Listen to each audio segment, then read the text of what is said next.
The children never realized how troubled the castle had become. Their father, the Duke of Beaufort, had recently made several poor alliances that threatened not just his fortune, but his estates and even his life. In the tense days following the king's death, choosing the wrong allies meant danger, and the Duke had picked the worst. Hope arrived with an unexpected offer. Though Lyanna was a year older, she didn't mind having her brother around. Many in the castle noticed how inseparable they were. As the eldest daughter and eldest son and heir, Lyanna and Adrianander enjoyed unusual freedom.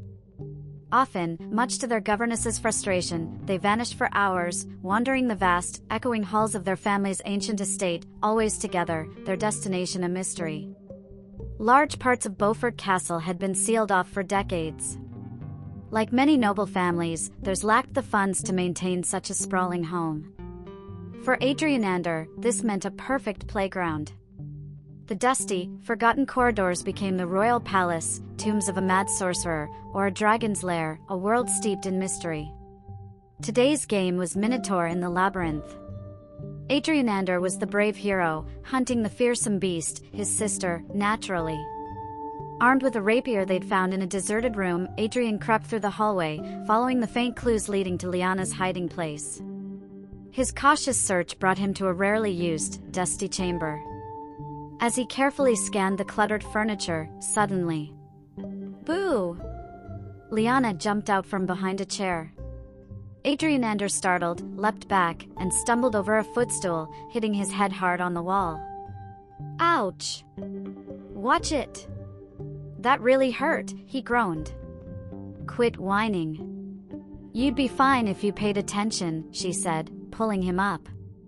"That wall was soft, or I'd have cracked my skull," he muttered. "Daddy wouldn't like explaining that." Lyanna laughed. "You just hate losing." "I don't." She waved him silent and pointed. "Look. Something's behind this wall." Turning, Adrianander saw a crack where he'd hit, the outline of a secret door. They hadn't discovered one in ages. These old castles were full of hidden passageways and rooms. The last discovery had given them this rapier and a full suit of chainmail. The siblings tumbled over each other, eager to be first inside. Lyanna shoved Adrianander aside and cracked open the door. Dust and a sharp, acrid smell hit her nose. Inside, she found what she considered a treasure trove, dozens of large, leather-bound books stacked on shelves and a cluttered table filled with strange objects.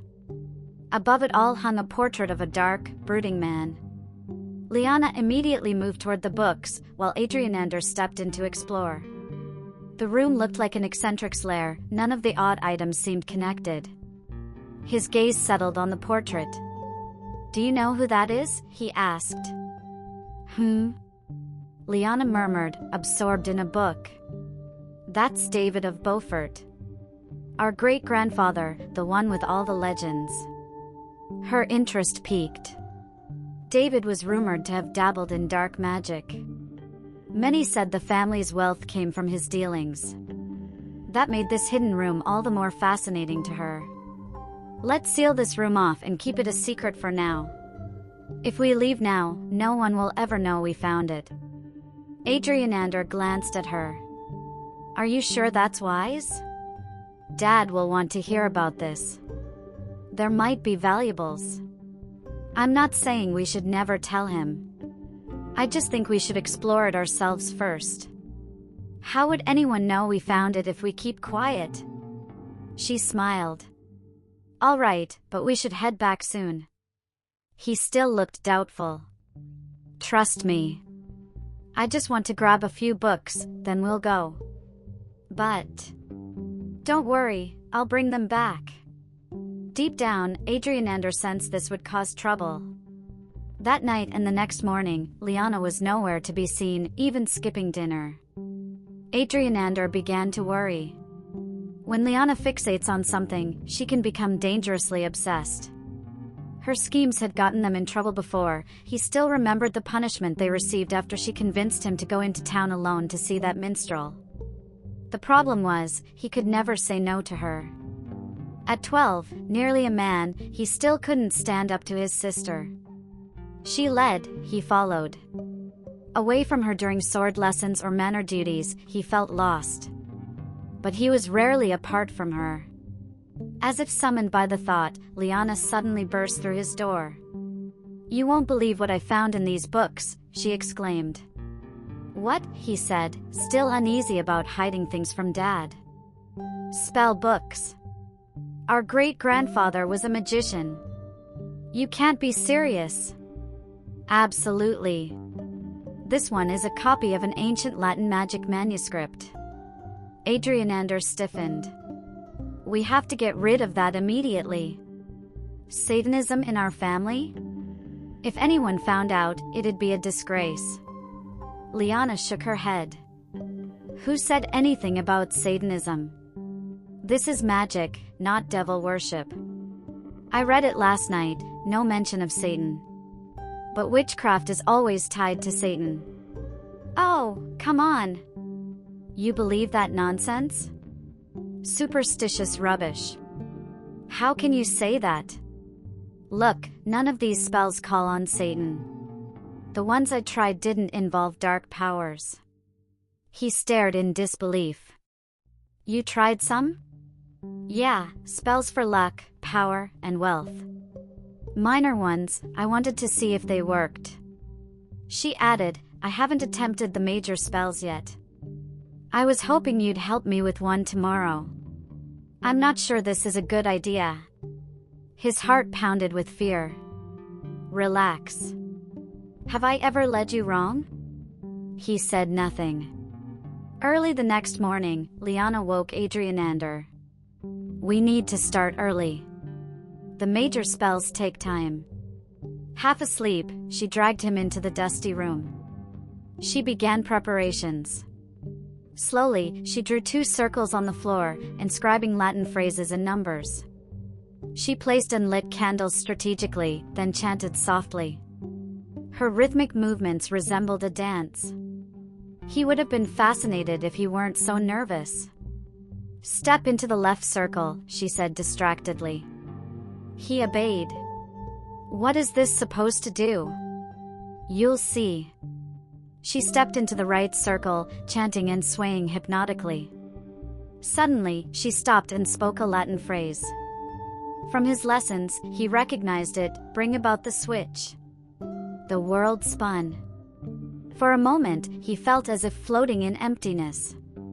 Then he looked out, and realized he was seeing from his own body, grinning widely. That wasn't right. He was now in the right circle. Most unsettling, he felt his own chest rising with fear. His chests! It worked, his body exclaimed. "Liana? What have you done?" His voice sounded strange, his entire body unfamiliar. Panic surged. "I didn't expect it to actually work." She twirled, marveling at the sensations. "This is amazing. You have to change us back. This is wrong, this is weird. Calm down. I'll reverse it soon. Just want to feel this for a moment, okay? But just try something new for once, Adrianander." "Geez." Suddenly, a faint voice echoed down the hall. "Children. Time for lessons." Adrianander looked terrified. "Hurry, you have to fix this." "I can't do it that fast. We'll find time later. I can't go out like this." He looked down at the tight bodice of his dress, horrified. "If you weren't dressed like this, you'd look suspicious. Remember, you're me now. Don't worry, no one will suspect a thing.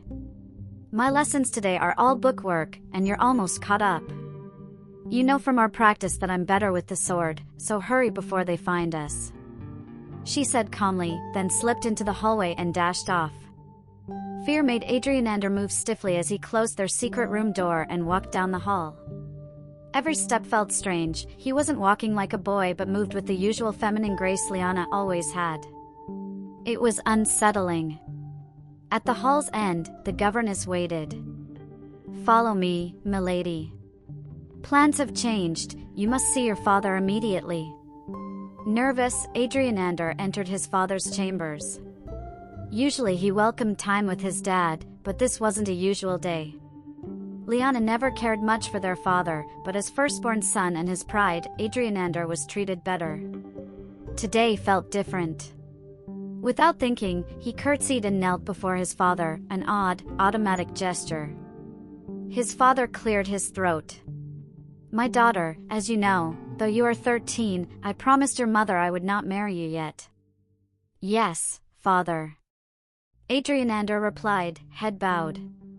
"I meant to keep that promise. I hope to guide you toward more feminine ways and to keep you from running wild with your brother. But it seems that won't be." He looked up, surprised. Lyanna won't be happy about this, he thought. "You may not know, but times have been hard for our family. Some ventures and alliances have failed." Adrianander was stunned. He had heard nothing of this. "However, an offer has come that will secure our future. The High Lord Marshal, Duke of Stanley, lost his wife some time ago. He recalls seeing you here about a year ago and was quite taken with you." Adrianander remembered the Duke, a harsh, heavy-drinking man around 50, known for his abusiveness. The young girl with him looked terrified whenever he glanced her way. This was bad news for Lyanna. His father continued, "He has proposed marriage. Despite my promise, I cannot refuse." Though disturbed by the news of Lyanna's impending marriage, Adrianander found a strange relief in having something else to worry about besides being trapped in this female body. The afternoon passed fairly well. He spent it with Lyanna's tutor learning languages, where any mistakes were excused as distractions from the news. It seemed the whole castle knew, except him and Lyanna. At dinner, he found it strange sitting across from himself. Instinct nearly pulled him to the boys' table, where he longed to be. It wasn't just about wanting his own body. The boys ate first, talked freely, and didn't have to care for younger children. Adrianander's womanly duties of feeding and changing his 6-month-old brother fell heavily on him, his matron's reminders sharp. Knowing Lyanna well, he cornered her before she left the room. If he let her go, he might be stuck longer in this body. "Lyanna, can we talk?" he whispered. "Don't call me that yet," she hissed. "Come on." She led him down a mostly empty hallway. "Can we change back now?" he asked. "You sure you don't want to try being me a little longer? It's kind of fun." "Of course you do. No diaper duty, no need to act ladylike all the time. Honestly, I'm done with the whole girl act." "Oh, come on, you haven't even scratched the surface of what life's really like. Isn't this a good chance to learn? Just give me my body back. We have bigger problems to handle." "What do you mean?" His interest piqued. "Father told me today he plans to marry you. Soon, actually." She stared. "To who?" "The Duke of Stanley." He grimaced. "You remember him from the fair?" "Oh gods, yes. That's awful. I'm really going to miss you, sis. You don't deserve this." She shot back angrily, "I'm not gone yet. And I'm not going down without a fight. So Dad thinks he can just ship me off? He's about to learn his little girl is a force to be reckoned with." Adrian didn't like the look in her eyes. "Adrian, I need your body for a few more days." He started to protest, but she raised a hand to stop him. "Don't worry, you'll get it back.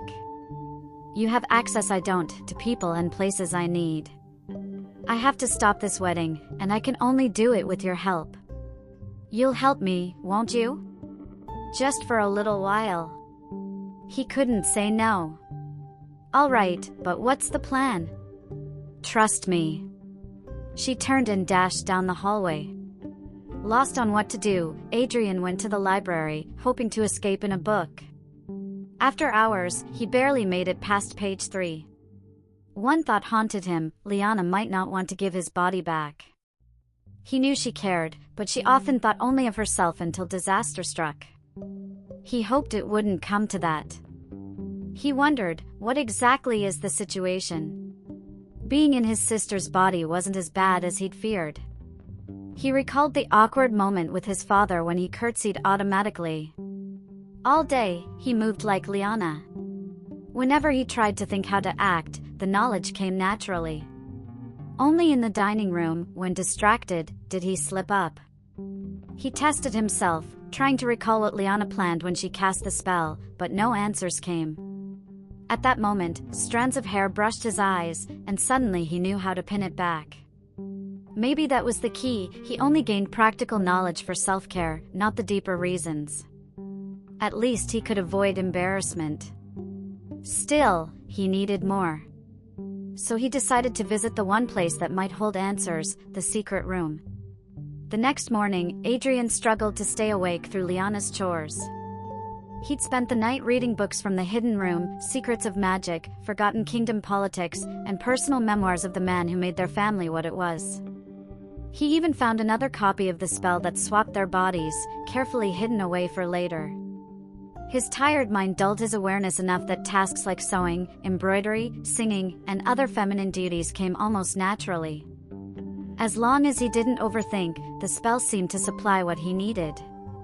Though these tasks felt strange and unnatural, especially certain hygiene routines, he managed. He wondered how Liana was managing in his body. Probably the same. Meanwhile, Liana was loving being Adrian. Everyone treated her with respect she'd never known before. People fear crossing someone who holds power over life and death, she thought. Maybe it was just being male, but it felt good. She also enjoyed practicing swordplay with the weapon master, who even commented she seemed stronger than usual. Wait till I rub this in Adrian's face, she grinned. It was easy to forget this wasn't just fun and games, she had a mission. She met with all of Adrian's teachers, clearing her schedule for today and tomorrow to execute her plan. Failure meant marrying the most brutal man she'd ever met, a terrifying thought. So far, things went well. The teachers were cooperative, but she was nervous about Adrian. How would he react to her running around in his body? Adrian spent the afternoon searching for Liana, desperate to learn her plans. He hoped she'd found a way to stop the wedding so she could return his body, and at least that part seemed true. But the second part, getting his body back, was starting to worry him. Every teacher Adrian spoke to told him Liana had cancelled classes for the afternoon and the following days. She'd informed them she was to meet the Duke and escort him to the castle. Even more troubling, she had arranged with the stable hands for a horse and provisions for 5 to 6 days, and she had already left. This could only mean one thing: she had fled in his body, leaving him behind to be married. Adrian felt dizzy. Married to a man, no less. The Duke would surely expect children. That meant... No, he forced himself to stay calm. Maybe he could still stop her. She'd only left an hour ago. His father's best horseman could catch her. He had never betrayed his sister before, but this was his only choice. The Duke of Beaufort paced his study, lost in thought. He'd finally caught a break after the scandal that nearly cost him his head. Then his daughter arrived, saying her brother had fled and must be stopped. It wasn't unusual for his children to scheme, but this felt different. The timing unsettled him. Why leave just after announcing the wedding? And Adrianander and Liana rarely worked against each other. Something was going on, and he had to find out what. At the very least, he'd keep a close watch on his children. He assigned a man to discreetly follow Liana. Adrianander could remain locked in the tower for his disobedience in leaving without permission. One more precaution: the wedding plans must be rushed. The next few days were a nightmare for Adrian. He was present when Liana was captured by his father's riders. She glared at him, silent and furious, clearly blaming him. He tried to visit her in the tower, but she refused to see him. This also meant he had to stay in Liana's body for several more days. The wedding was moved up, the Duke of Stanley was summoned. Adrian spent hours being prodded and measured for a wedding gown, his arms aching from holding still. Worse than losing Liana and fitting the dress, he had to endure a lecture from his maidservant on how to please his husband. Fear and embarrassment burned inside him. Thankfully, it wasn't his mother giving the talk, or he might have broken down. Now, the moment had arrived. The Duke of Stanley had come, and Adrian was to meet his future husband. A chill ran down his spine as the Duke entered, just as harsh and imposing as Adrian remembered. "Hello, milady," the Duke knelt and gently kissed Adrian's hand. "It's a pleasure to be in the presence of such beauty." Adrian didn't know how to respond. The Duke's smile and sincere tone almost convinced him. "Thank you, my lord," he murmured. "I've spoken with your father, and thought it wise we get acquainted before the ceremony. Would you show me around the castle? I hear you know it better than most." "My brother and I like to explore," Adrian replied hesitantly. "So I've heard. I would have liked to meet your brother as well, but I understand his current predicament." "Surely you're aware." "What do you mean?" Adrian asked cautiously. "I suspect you and your brother know more than you let on." Adrian looked up nervously. The Duke winked. "Don't worry, I won't tell. You're to be my wife, we need trust. Besides, I'd love to hear your insights." He leaned in, whispering in Adrian's ear, "I don't trust your father either." That evening, Adrian felt he should try visiting his sister again. He almost hesitated. Things had gone so well with the Duke of Stanley, he didn't want to risk spoiling it. The Duke wasn't at all what Adrian expected. They talked and laughed, and by day's end, Adrian realized the man had changed. This was no cruel brute like at the fair, but someone he could confide in. Adrian shared his fears about the marriage and wondered what pushed his father to rush it. The Duke listened patiently. He explained how losing his first 2 wives had changed him. A hardened man, scarred by leading military campaigns, he admitted he had been harsher than he should have been. When his second wife passed in childbirth, he realized bitterness wasn't worth it, family mattered most. He was grateful for this new chance, he said, and assured Adrian that whatever trouble his father was involved in, the Duke had the power to fix it. Adrian convinced Liana to talk, sharing all this, hoping it would ease her mind. It didn't. "You expect me to believe he's changed this much?" she asked skeptically. "But he has," Adrian insisted. "Look, brother, I love you, but you're terrible at judging character." Adrian's eyes welled up. "Love me? How could you run off and leave me to handle your life, and your marriage? I'd never do that." "Hey, calm down. I would never leave you like that." Liana wrapped her arms around him, trying to soothe him. "Then where were you going?" he asked. "To see Mom. She's the king's sister. If anyone can stop this, it's her. She probably doesn't even know." "Mom? Really? I thought." "I know. I should have told you. I guess I didn't realize how much this was stressing you." She held him tighter. "It's okay," he said. "At least it's over now. We can switch back, right? The wedding's off." "No, we can't switch back yet. First, I don't trust the Duke, and I want you to keep a close eye on him. Second, you want to try drawing a magic circle and doing a ritual here in the tower, with guards checking in? Hope you like being branded a witch. But you have to get me out of here first."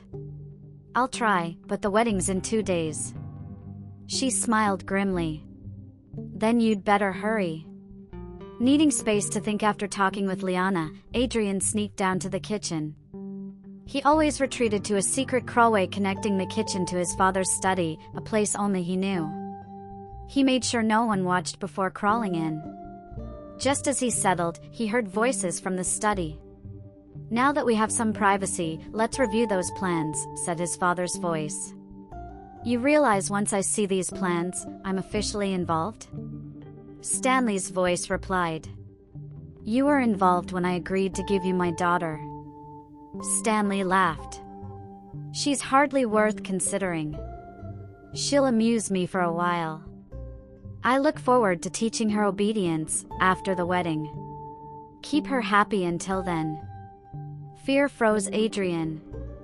Thank God the child's mother isn't here, she would be a problem. I don't know why I ever married that shrew.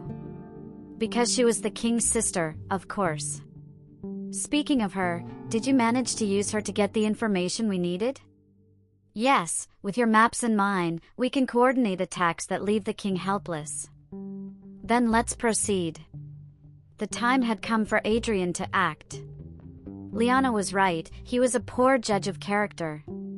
He'd almost let his sister marry a treacherous man like Duke Stanley and believed his father cared about family. They were on the edge of disaster, and it had to be stopped. He had to free Liana. Adrian crawled out of the passage into the kitchen, grabbed a brew the cook kept for warding off guards on long nights. This should do the trick. As he headed upstairs, he failed to notice a figure watching him from the shadows. A knock sounded at the study door.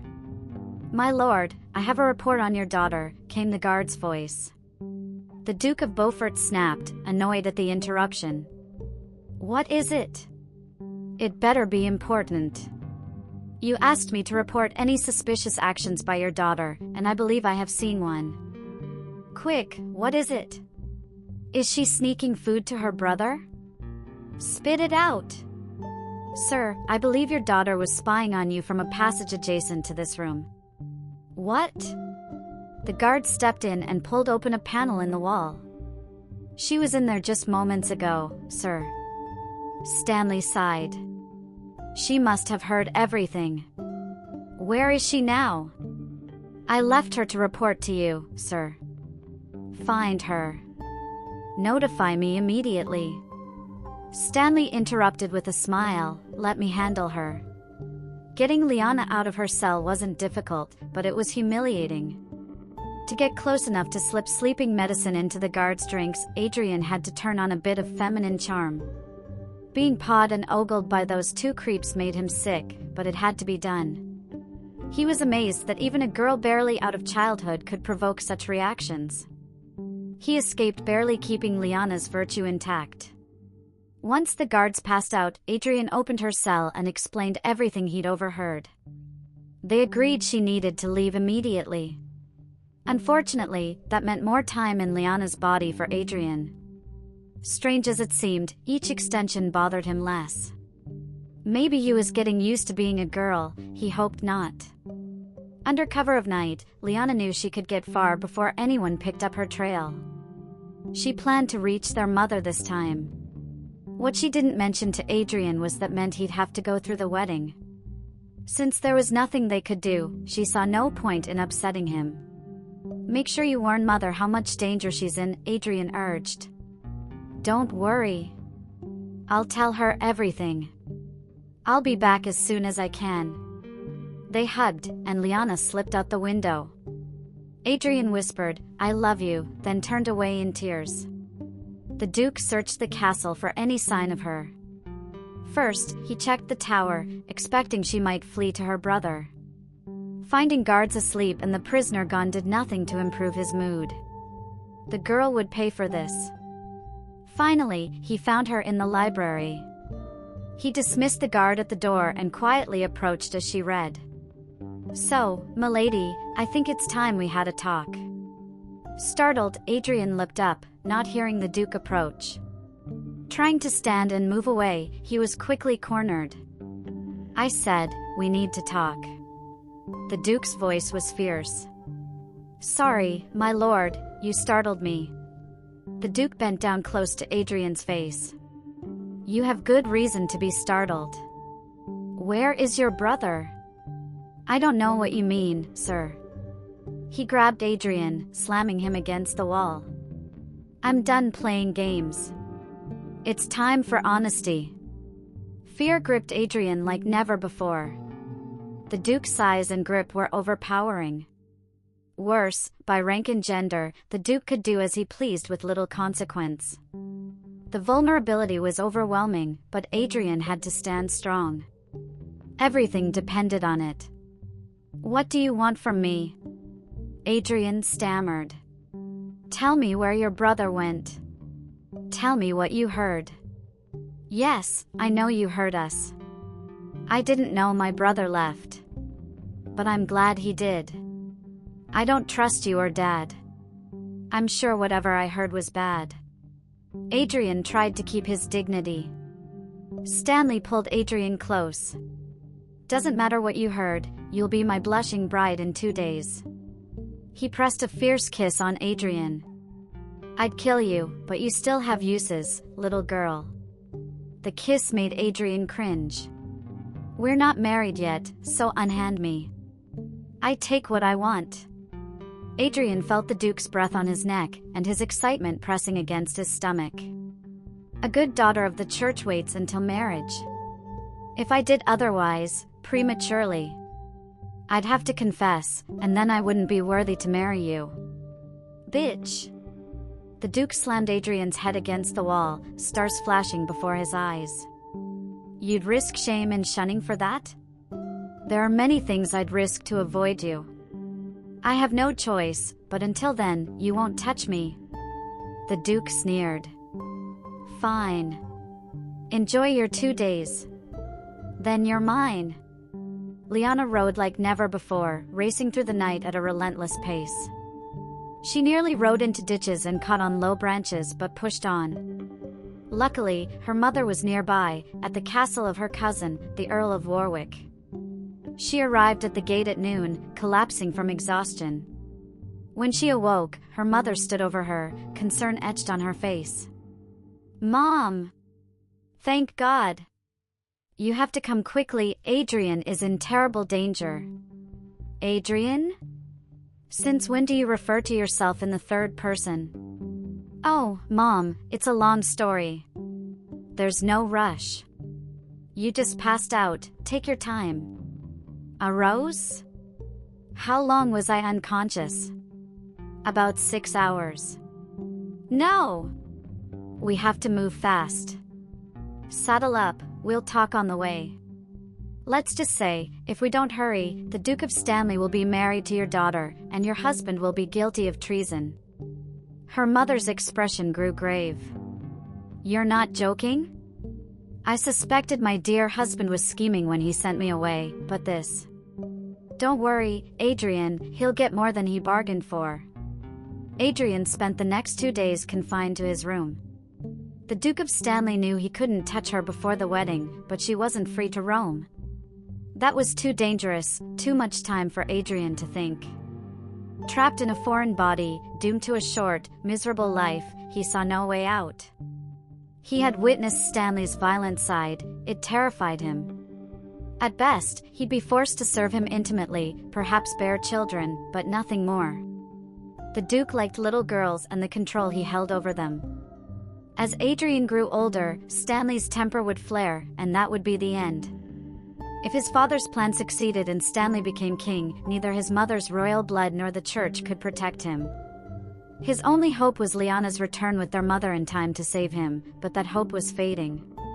Now dressed in his wedding gown, moments away from becoming a bride, he was living a nightmare he hadn't imagined days before. The door opened.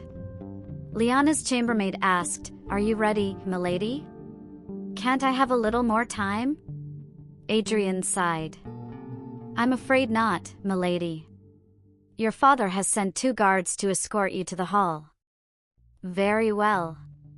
Send them in." "I'm so sorry. I wish I could do more." Adrian felt lost. "It's okay. I don't think there's anything anyone can do now." The guards entered and flanked Adrian. He had no choice but to follow them through the castle corridors to the gathering hall. Each step chipped away at his hope and resolve. By the time they arrived, Adrian knew he couldn't resist. The Duke had won. His father met him at the back of the room. "It's my duty to give you away, my dear. Let's get this over with." He took Adrian's arm. "Very well." The local bishop performed the ceremony. Throughout, Adrian searched the crowd for his mother, hoping she would intervene, but she never came. "And now, before God, I pronounce you man and wife." Stanley swept Adrian into his arms and kissed him passionately as the crowd applauded. Through the noise, he whispered, "There's no escape now. Tonight, you'll learn your true place." The final chapter. Adrian stood silently as maidservants removed his gown and prepared his bedclothes. The shock of going from heir of his father's estate to bride of a monster was overwhelming. He hoped that during the wedding banquet, Lyanna would arrive with their mother and knights to rescue him, but he was beginning to realize that wouldn't happen. Even if it did, he wasn't sure it would help. The wedding was done, and if Lyanna returned, it would be her facing this fate, not him, and he was determined she shouldn't. If he hadn't turned her into their father, none of this would have happened. It was his burden to bear. Suddenly the door opened. Stanley entered silently, and the maidservants quickly left. A smile crossed his face. Well, well. Our knight is here. No more pleas to father or church can delay us. As I said, you are now mine. Adrian turned away, thoughts of escape fading. Sensing this, Stanley's excitement grew. He moved behind Adrian, massaging his new chests. It seems you've learned your place at last. You're very beautiful, you could do worse than me. Only if I married my father, Adrian shot back, disgusted by the touch. Furious, the Duke pinned Adrian face down on the bed. Robes were quickly removed, and the hot, foul breath on his neck made him shudder. Since you refuse willingly, it's time I show you your place. Stanley pulled back his fist and began beating Adrian. Startled and defenseless, Adrian took repeated blows until he collapsed, shielding himself on the floor. Things blurred as Stanley continued kicking him. Meanwhile, Lyanna was exhausted but determined to return. Her mother insisted she ride double with her, doubting Lyanna could make it alone. Though it cost precious time, Lyanna agreed. Knights could not accompany them, revealing Beaufort and Stanley's treason would risk death and loss of inheritance. The mother explained the witchcraft needed utmost secrecy. Fortunately, she had a plan. Adrian regained consciousness but wished he hadn't. His whole body ached, even places he didn't have weeks ago. Unclothed on the floor, hopeless, a brutal face loomed above. At that moment, the door opened. Time seemed to slow. The Duke turned, anger and fear flashing across his face as he reached for his sword. Adrian, still stunned, knew this might be his only chance to escape. Reaching to pull himself up, his fingers closed around the poker for the fire instead. With a strength he didn't know he had, Adrian climbed to his feet, unclothed and bleeding. Swords clashed as he saw Lyanna strike the Duke. Her attack was brave but hopelessly outmatched. Summoning every ounce of energy left, Adrian swung hard, aiming for the Duke's head. Adrian woke again, this time to the sound of chanting.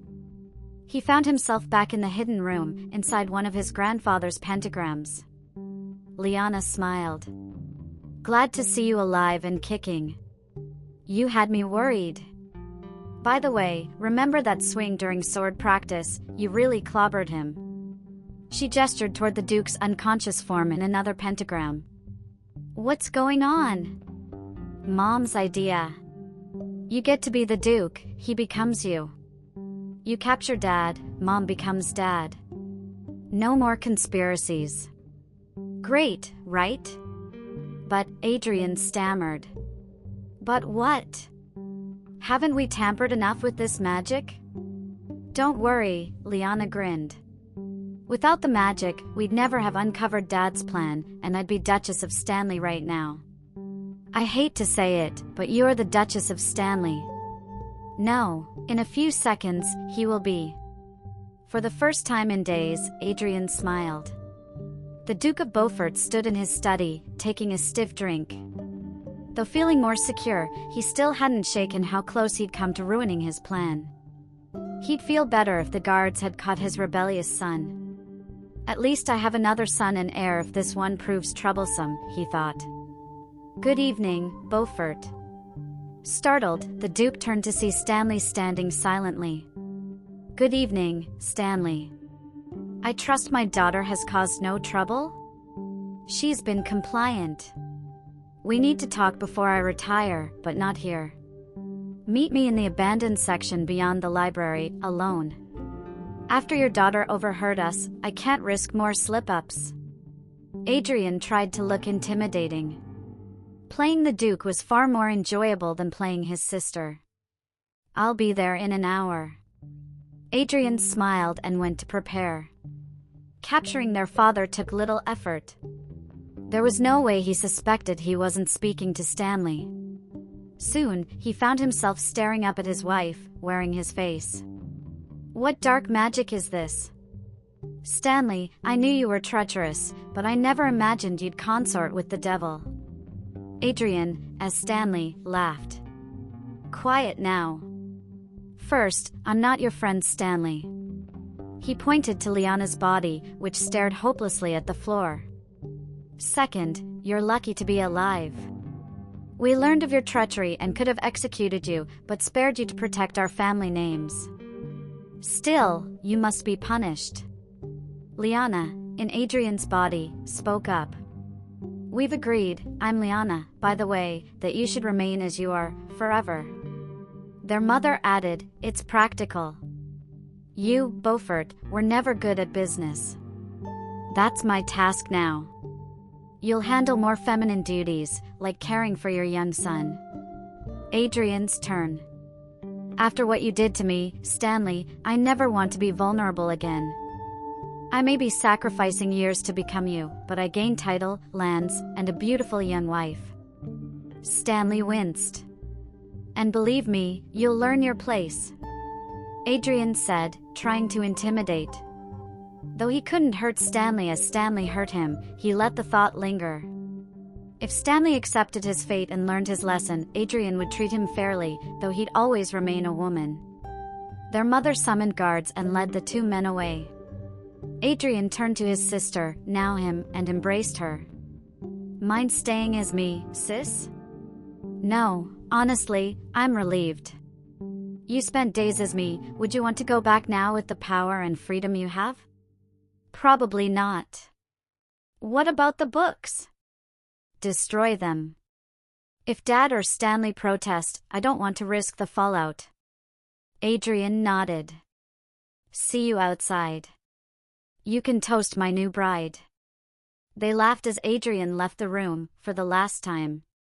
Don't forget to join me on Patreon for exclusive content.